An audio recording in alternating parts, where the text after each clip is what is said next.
দিনটা ছিল 25শে ফেব্রুয়ারি। আমার এক বান্ধবীর বিয়ে হলেও কিন্তু আমাদের হোল ফ্যামিলি ইনভাইটেড, যেহেতু ফ্যামিলির দিক থেকেও একটা সম্পর্ক আছে। তো এখন আমরা সবাই রেডি হয়ে গেছি বিয়ে বাড়িতে যাওয়ার জন্য।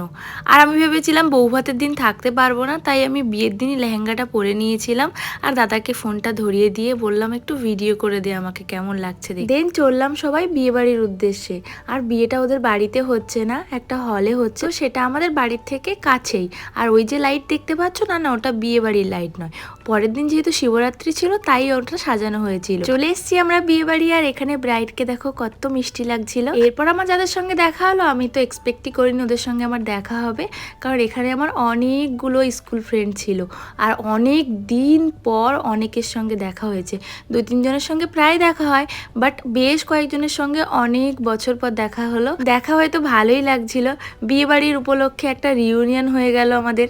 এখন তো সেভাবে সবার সঙ্গে আর যোগাযোগ রাখা হয় না, বাট এইরকম ভাবেই যদি সবার সঙ্গে মাঝে মাঝে দেখা হয়ে যায় তাও একটু ভালো লাগে। এরপর আমরা নতুন কনের সঙ্গে বন্ধু বান্ধবী হওয়ার সুবাদে বেশ কিছু ফটো তুলে নিলাম। এরপরে চলে আসলাম আমাদের একসঙ্গে কিছু ফটো তোলার জন্য।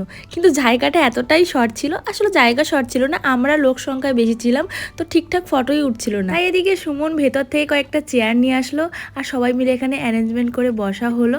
মেয়েরা সামনে বসলো, ছেলেরা পিছনে দাঁড়িয়ে বেশ কয়েকটা সুন্দর সুন্দর ছবি তোলা হলো। তার মধ্যেই শুরু হয়ে গেল বিয়ের রিচুয়াল। তো সেটা কিছুটা দেখে চলে গেলাম সোজা খাওয়ার দিকে। আর বিয়েতে কি কি মেনু ছিল তোমরা দেখতেই পাচ্ছ। তো আজকে মিনি ভ্লগটা ছিল এতটুকুই। ভালো লাগলে লাইক করো, নতুন হলে অবশ্যই কিন্তু চ্যানেলটাকে সাবস্ক্রাইব করে দিও। দেখা হবে নেক্সট ভিডিওতে। বাই।